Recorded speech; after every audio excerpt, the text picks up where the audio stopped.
Assalamualaikum warahmatullahi wabarakatuh. Alhamdulillahirabbil alamin wa bihi nasta'inu ala umuri dunya waddin. Wassalatu wassalamu ala asyrofil anbiya'i wal mursalin wa ala alihi wa sahbihi ajma'in. Asyhadu an la ilaha illallah wahdahu la syarikalah wa asyhadu anna sayyidana Muhammadan abduhu wa rasuluhu la nabiyya ba'dah. Allahumma shalli ala sayyidina Muhammad wa ala alihi wa sahbihi wa mawalah. Rabbi syrah li sadri wa yassir li amri wahlul 'uqdatam min lisani yafqahu qawli. Ya fatahu ya alim, ya fatahu ya alim, ya fatahu ya alim, amma ba'du. Yang saya hormati seluruh dosen yang ada di STIT Bandung serta rekan mahasiswa yang saya banggakan. Puji syukur kehadirat Allah Subhanahu wa taala atas segala limpahan rahmat, taufik dan hidayahnya sehingga penulis dapat menyelesaikan karya tulis yang berjudul Pengelolaan Pendidikan Meningkatkan Efektivitas dan Kualitas Proses Belajar dengan Baik. Penulisan karya ini bertujuan untuk memberikan gambaran yang komprehensif mengenai pentingnya pengelolaan pendidikan sebagai pondasi utama dalam menciptakan proses pembelajaran yang efektif, efisien, dan berkualitas. Salawat beserta salam semoga terlimpah curahkan ke baginda alam yakni Habibana wa Nabiyana wa Maulana Muhammad sallallahu alaihi wasallam, kepada para keluarganya, kepada para sahabatnya, kepada tabi'atnya, juga mudah-mudahan kepada kita selaku umatnya. Semoga diberikan syafaat nanti di yaumil qiyamah. Amin ya Allah ya rabbal alamin. Dalam era perkembangan ilmu pengetahuan dan teknologi yang semakin pesat, dunia pendidikan dituntut untuk mampu beradaptasi dan melakukan inovasi. Pengelolaan pendidikan yang profesional menjadi faktor kunci dalam mengoptimalkan berbagai komponen pembelajaran, mulai dari perencanaan, pelaksanaan, hingga evaluasi. Oleh karena itu, penulis berharap karya ini dapat memberikan wawasan serta menjadi referensi bagi pendidik, peserta didik, maupun pihak terkait dalam upaya meningkatkan mutu pendidikan di berbagai jenjang. Penulis menyadari bahwa karya ini masih jauh dari sempurna. Oleh karena itu, kritik dan saran yang membangun sangat penulis harapkan demi penyempurnaan di masa yang akan datang. Semoga karya ini dapat memberikan manfaat serta kontribusi nyata bagi pengembangan dunia pendidikan. Penulis mengucapkan terima kasih pada semua pihak yang telah memberikan dukungan dan bantuan dalam penyusunan karya ini. Oke, kita masuk ke materi pengelolaan pendidikan. Pengelolaan pendidikan adalah proses penting untuk mengorganisir dan mengembangkan semua komponen pendidikan.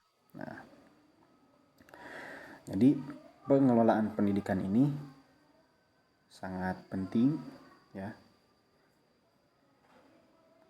Juga prosesnya penting untuk mengorganisir dan mengembangkan semua komponen pendidikan. Dan tujuannya adalah ciptakan aktivitas belajar yang efektif, efisien, dan harmonis, sehingga setiap siswa dapat mencapai potensi terbaik mereka dalam lingkungan yang mendukung. Selanjutnya, yaitu konsep inti manajemen. Nah, di sini yang pertama ada perencanaan. Perencanaan ini melibatkan penetapan tujuan pendidikan dan penentuan strategi terbaik untuk mencapainya secara efisien. Kemudian konsep inti manajemen yang kedua ada pengorganisasian. Nah, pengorganisasian ini berfokus pada pengaturan sumber daya dan tugas secara efektif untuk memastikan kelancaran operasi dan prosedur pendidikan. Selanjutnya, yang ketiga yaitu mengontrol atau pengendalian. Nah, pengendalian ini adalah proses memantau dan mengevaluasi kegiatan pendidikan juga untuk memastikan keselarasannya dengan tujuan yang ditetapkan. Selanjutnya, pengertian pengelolaan pendidikan. Pengelolaan pendidikan adalah proses yang penting dalam mengatur dan mengembangkan semua komponen pendidikan. Fokus utamanya dari pengelolaan ini adalah mencapai tujuan pendidikan secara optimal, juga menciptakan lingkungan belajar yang efektif dan efisien bagi peserta didik. Selanjutnya, tujuan pengelolaan pendidikan. Pengelolaan pendidikan bertujuan untuk meningkatkan efisiensi dan efektivitas dalam proses belajar. Hal ini mencakup pengoptimalan sumber daya pendidikan serta menciptakan lingkungan belajar yang mendukung perkembangan siswa secara menyeluruh dan harmonis. Jadi tujuan pengelolaan pendidikan itu selain untuk mendukung perkembangan siswa juga harus secara menyeluruh. Juga tujuannya supaya harmonis gitu kan. Selanjutnya, fungsi manajemen sekolah. Nah, fungsi manajemen sekolah yang pertama ada pengelolaan kurikulum. Pengelolaan kurikulum ini fungsinya yaitu untuk mengorganisir dan merencanakan kurikulum untuk memenuhi kebutuhan belajar siswa secara efektif. Kemudian yang kedua ada manajemen siswa. Fungsinya yaitu untuk mengelola proses penerimaan dan administrasi untuk mendukung perkembangan siswa secara keseluruhan. Selanjutnya ada manajemen staf, yaitu fungsinya itu untuk meningkatkan profesionalisme guru dan staf melalui pelatihan dan pengembangan keterampilan yang tepat. Poin yang selanjutnya ada manajemen sarana. Fungsinya yaitu untuk memastikan fasilitas dan infrastruktur mendukung kegiatan belajar mengajar dengan baik dan aman. Nah, jika ada kerusakan itu kan sarana seperti bangku atau kursi itu ada yang namanya manajemen sarana atau disebutnya wakil sarana prasarana ya kalau di sekolah. Selanjutnya ada manajemen keuangan, yaitu fungsinya untuk mengelola sumber daya keuangan untuk mendukung program pendidikan dan kebutuhan operasional sekolah. Nah, manajemen keuangan ini sangat vital juga sangat penting di sekolah. Selanjutnya ada hubungan sekolah dan komunitas. Fungsinya yaitu untuk membangun kemitraan dengan masyarakat untuk menciptakan lingkungan yang mendukung pendidikan dan kegiatan sekolah.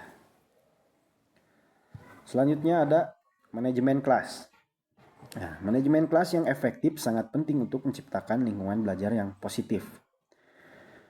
Guru harus mampu mengatasi tantangan seperti perilaku dan motivasi siswa. Menerapkan strategi seperti aturan yang jelas dan beragam.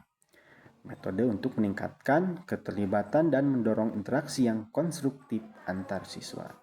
Nah, di sini di manajemen kelas, guru ini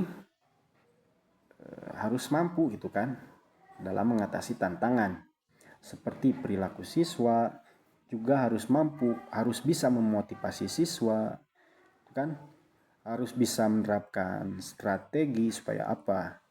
Supaya untuk meningkatkan keterlibatan, juga mendorong interaksi yang konstruktif antar siswa.